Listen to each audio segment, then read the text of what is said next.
அனைவருக்கும் அன்பான வணக்கம். நீங்கள் கேட்டுக்கொண்டிருப்பது கதையலை. வாசிப்பவர் ஹேமலதா ஜெகநாத். திரு கல்கி எழுதிய பார்த்திபன் கனவு பாகம் 2, அத்தியாயம் 21. வள்ளியின் சாபம். பொன்னனுடைய குற்றச்சாட்டை கேட்டபோது மாரப்பன் திடீரென்று 1000 தேள் கொட்டியவனைப் போல் துடிதுடித்தான். பொன்னனை பார்வையாலேயே எரித்து விடுகிறவனைப் போல் ஒரு கண நேரம் கடூரமாய் பார்த்தான். பின்னர் திரும்பி தலையை குனிந்து கொண்டு நின்றான். பூபதி, இதற்கு என்ன சொல்கிறாய் என்று சக்கரவர்த்தி இடி குரலில் கேட்கவும் மாரப்பனுக்கு மறுபடியும் தூக்கி வாரி போட்டது. ஆத்திரத்தினாலும் கோபத்தினாலும் அவனுக்கு அழுகை வந்துவிட்டது. பிரபு, இவன் சொல்வது பொய் பொய் பொய். இளவரசனை நான் தூண்டிவிடவில்லை.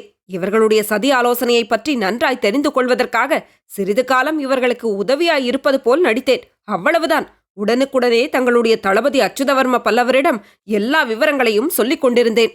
அப்போது பாவி, துரோகி என்ற மெல்லிய பெண் குரல் கேட்டது.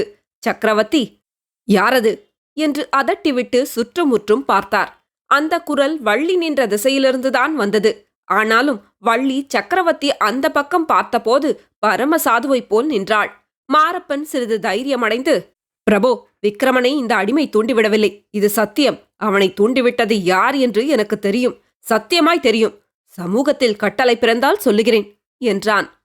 சொல்லு, தைரியமாய் சொல்லு என்றார் சக்கரவர்த்தி. ஜடாமகுடதாரியான ஒரு சிவனடியார் அருள்மொழி ராணியையும் விக்கிரமனையும் அடிக்கடி வந்து பார்த்து கொண்டிருந்தார்.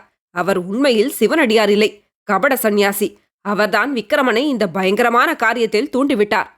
இதுவரை மௌனமாய் இந்த நாடகத்தை பார்த்து கொண்டிருந்த குந்தவி இப்போது குறுக்கிட்டு, உமக்கு எப்படி தெரியும்? அந்த கபட சந்நியாசியை நீர் பார்த்திருக்கிறீரா என்று கேட்டாள். ஆமாம் தேவி, இந்த கண்களாலேயே பார்த்திருக்கிறேன். இதோ சாது போல் நிற்கிறானே இந்த ஓடக்காரனுடைய குடிசையில்தான் அவர்கள் அடிக்கடி சந்தித்து சதி ஆலோசனை செய்து வந்தார்கள். அந்த கபட சந்நியாசியின் சடையை பிடித்து குலுக்கி அவனை இன்னார் என்று வெளிப்படுத்த நான் பிரயத்னம் செய்தேன். இந்த பொன்னனும் வள்ளியும் தான் அதை கெடுத்தார்கள். என் பேச்சை எடுத்தால் நாக்கை அறுத்து விடுவேன் என்று வள்ளி மெல்லிய குரலில் முணுமுணுத்தாள்.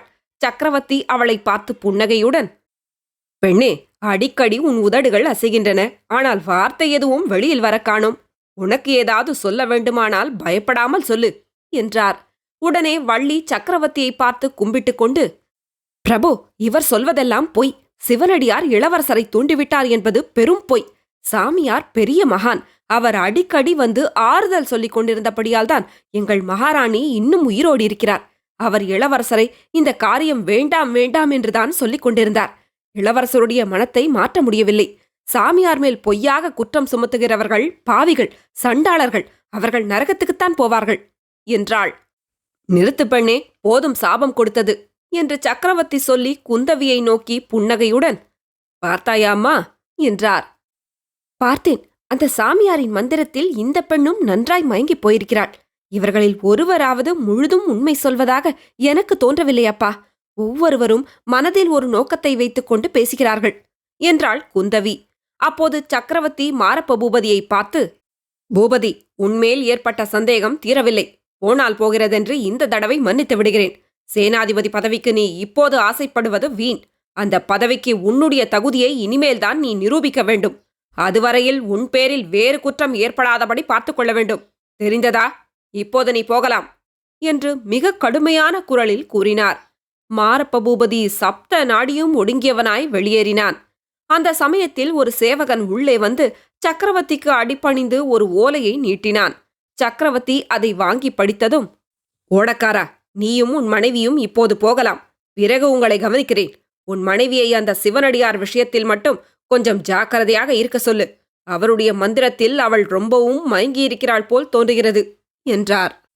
அப்போது வள்ளியின் முகத்திலே நாணத்தின் அறிகுறி தோன்றியது. திடீரென்று அது புன்னகையாக மாறியது. தலை குனிந்த வண்ணம் சக்கரவர்த்தியை கடைக்கண்ணால் பார்த்து கொண்டே அவள் பொன்னனை தொடர்ந்து வெளியே சென்றாள். சக்கரவர்த்தி அவர்கள் வெளியேறிய திசையை பார்த்த வண்ணம், நானும் எத்தனையோ பெண்களை பார்த்திருக்கிறேன், இந்த வள்ளியைப் போல் என்று ஏதோ சொல்ல ஆரம்பித்தார். அது இருக்கட்டும் அப்பா, ஏதோ ஓலை வந்ததே, அது என்ன என்று குந்தவி கேட்டாள். போலி சிவனடியாரை பற்றி இத்தனை நேரம் பேசிக் கொண்டிருந்தோம் அல்லவா? உண்மையான சிவனடியார் இப்போது வருகிறார். நகருக்கு வெளியே சென்று அவரை நாம் எதிர்கொண்டு அழைத்து வரவேணும் என்றார் சக்கரவர்த்தி. அவர் யார்? அப்படிப்பட்ட உண்மையான சிவனடியார்?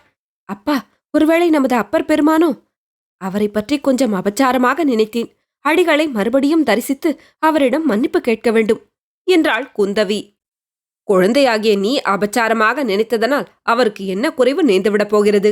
எப்போதும் சிவானந்தத்திலே திளைத்திருக்கும் மகானவர். கொஞ்சம் கூட அதை பற்றி உனக்கு கவலை வேண்டாம். குழந்தாய், இப்போது வரப்போகிறவர் அப்பர் பெருமான் அல்ல, பரஞ்சோதியடிகள். யார்?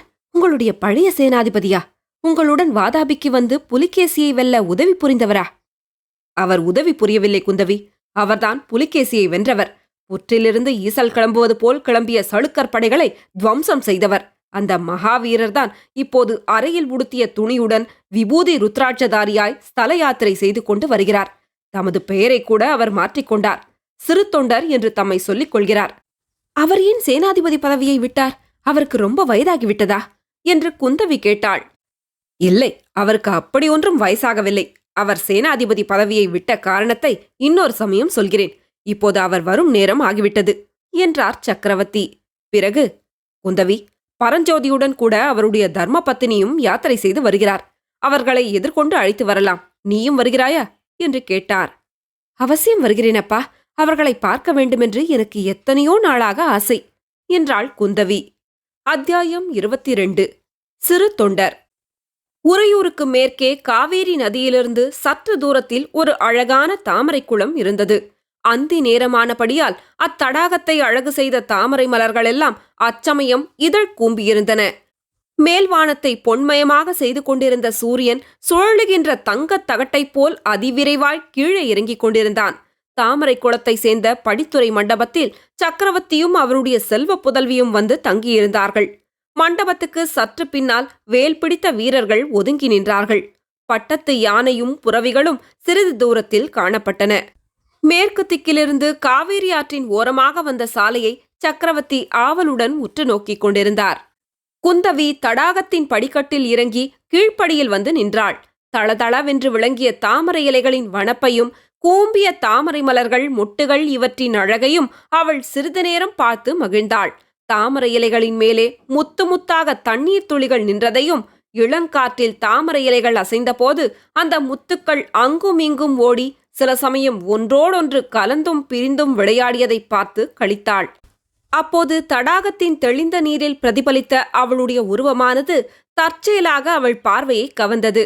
சந்தன நிற தந்தத்தினால் செய்தவை போல் விளங்கிய குந்தவியின் அழகிய நீண்ட புஜங்களும் பங்கஜமலர் பாதங்களும் பளிங்கு போல் தெளிந்த தண்ணீரிலே பிரதிபலித்த போது பன்மடங்கு வனப்பும் சோபையும் பெற்று விளங்கின. குந்தவி தன்னுடைய பிரதிபிம்பத்தை தானே பார்த்த வண்ணமாக சற்று நேரம் ஸ்தம்பித்து நின்றாள்.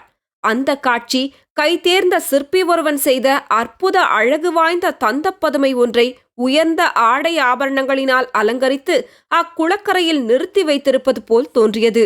திடீரென்று தந்தப்பதுமைக்கு உயிர் வந்தது போல் குந்தவி ஒரு நீண்ட பெருமூச்சு விட்டாள். அவளுடைய மேனி அழகை பற்றி அவளிடம் ஏற்கனவே பலர் பிரஸ்தாபித்ததுண்டு. தாய்மார்கள் சொல்லியிருக்கிறார்கள், தோழிகள் அடிக்கடி கூறியிருக்கிறார்கள், சித்திரக்காரர்களும் சிற்பிகளும் வியந்து பாராட்டியிருக்கிறார்கள். அப்போதெல்லாம் குந்தவி மேற்படி பாராட்டுதல்களை பொருட்படுத்தியதே இல்லை.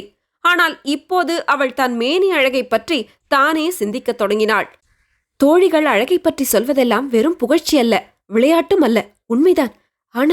ஆனால் இந்த அழகினாலே என்ன பிரயோஜனம் என்று அவளுடைய உள்ளத்தில் ஒரு கேள்வி எழுந்தது. அடுத்தாற்போல், ஆஹா, அந்த ராஜகுமாரனுக்கு இந்த உறையூர்தானே, அவன் மட்டும் இப்போது என் அருகில் நின்று கொண்டிருந்தாள் என்னும் எண்ணம் உண்டாயிற்று. இதை அடுத்து இன்னதென்று விவரிக்க முடியாத மனக்லேசம் ஏற்பட்டது. இந்த அலங்காரம் எல்லாம் என்னத்திற்காக? நாளை முதல் ஆபரணம் ஒன்றும் அணிந்து கொள்ளக்கூடாது. இவற்றினால் என்ன பிரயோஜனம்? அழகு அதிகமாகி விடுகிறதா? இருக்கிற அழகு போதுமே என்றெல்லாம் சிந்தனைகள் தோன்றின. இப்போதே இதையெல்லாம் எடுத்து விடுகிறேனே என்று தலையில் சூடியிருந்த ஆபரணங்களை முதலில் எடுக்கப் போனாள். அப்போது திடீரென்று அவளுடைய தந்தையின் குரல், குந்தவி, இங்கே ஓடிவா என்று விரைந்து அழைத்தது காதில் விழுந்தது. தன்னை மறந்த சிந்தனையில் ஆழ்ந்திருந்த குந்தவி திடுக்கிட்டு தந்தை இருந்த பக்கம் நோக்கினாள். அதோ பார் குந்தவி, சிவிகை வருகிறது. என் அருமை சிநேகிதர் வருகிறார். பல்லவ சேனாதிபதி வருகிறார். சளுக்கரை முறியடித்து புலிகேசியை கொன்ற மகாவீரர் வருகிறார். உறையூருக்கு நாம் இந்த சமயம் வந்தது எவ்வளவு நல்லதாய் போயிற்று. இவ்விதம் ஊரிலிருந்து உறவினர் வர காணும் சின்னஞ்சிறு குழந்தையைப் போல் சக்கரவர்த்தி அளவற்ற உற்சாகத்துடன் சொல்லிக்கொண்டே போனார். அவர் அவ்வளவு குதூகலம் கொண்டதை குந்தவி அதற்கு முன்னால் கண்டதே இல்லை. சிறிது நேரத்துக்கெல்லாம் சிவிகை தாமரை தடாகத்தின் அருகில் வந்துவிட்டது. மண்டபத்தில் சக்கரவர்த்தி நிற்பதைக் கண்டதும் ஏவலாளர் சிவிகையை விரைந்து கீழே இறக்கினார்கள். அந்த சிவிகையிலிருந்து தலையையும் முகத்தையும் நன்கு முண்டனம் செய்தவரும் விபூதி ருத்ராட்சதாரியுமான பெரியவர் ஒருவர் இறங்கினார். அவருடன் ஒரு மூதாட்டியும் இறங்கினார். அந்த பெரியவர், அரசே என்று சொல்லிக்கொண்டு மண்டபத்தை நோக்கி விரைந்து வந்தார். சக்கரவர்த்தியும், சேனாதிபதி என்று சொல்லிக்கொண்டு மண்டபத்திலிருந்து விரைவாக கீழே இறங்கி வந்தார். சற்று நேரம் ஒருவரையொருவர் பார்த்த வண்ணமாய் கூப்பிய கரத்துடன் நின்றார்கள். இருவருடைய கண்களிலும் நீர் ததும்பியது. பிறகு ஏக காலத்தில் இருவரும் ஒருவரையொருவர் நெருங்கி வந்து ஆலிங்கனம் செய்து கொண்டார்கள். அப்போது இருவருடைய கண்களிலிருந்தும் கண்ணீர் பெருகி வழிந்து அருவியாக ஓடத் தொடங்கியது. இதற்கிடையில் சிவிகையிலிருந்து இறங்கிய மூதாட்டியை நோக்கி குந்தவி வந்தாள். அவருக்கு குந்தவி நமஸ்காரம் செய்ய எத்தனிக்க அந்த அம்மையார் அதற்கு இடம் கொடாமல் அவளை தம்முடன் சேர்த்து அணைத்துக் கொண்டு, குழந்தாய், பிறைசூடும் பெருமானுடைய அருளால் உனக்கு எல்லா மங்களமும் உண்டாகட்டும். உன் மனதிற்கிசைந்த மணவாளனை அடைந்து தீர்க்க சுமங்கலியாக வாழ்வாய் என்று ஆசிர்வதித்தார். அவர் இவ்விதம் ஆசை கூறிய போது குந்தவியின் தேகத்தில் புலகாங்கிதம் உண்டாயிற்று. பரஸ்பரம் ஆலிங்கனம் செய்து கொண்டு ஆனந்த கண்ணீர் சொரிந்த சக்கரவர்த்தியும் அவருடைய பழைய சேனாதிபதியும் சிறிது நேரத்துக்கெல்லாம் சற்று விலகி ஒருவரையொருவர் பார்த்து கொண்டு நின்றார்கள். ஒரேயோருக்கு நான் இச்சமயம் வந்தது எவ்வளவு அதிர்ஷ்டம்! இல்லாவிட்டால் உங்களை பார்த்திருக்க முடியாதல்லவா? நீங்கள்தான் என்னை அடியோடு மறந்துவிட்டீர்கள். காஞ்சிக்கு வருவதே இல்லை என்றார் சக்கரவர்த்தி. அரசே, தங்களை நான் மறந்து விடுவதா? தென்னாட்டில் நான் தரிசித்த ஒவ்வொரு ஸ்தலத்திலும் தங்களுடைய நினைவு எனக்கு உண்டாயிற்று.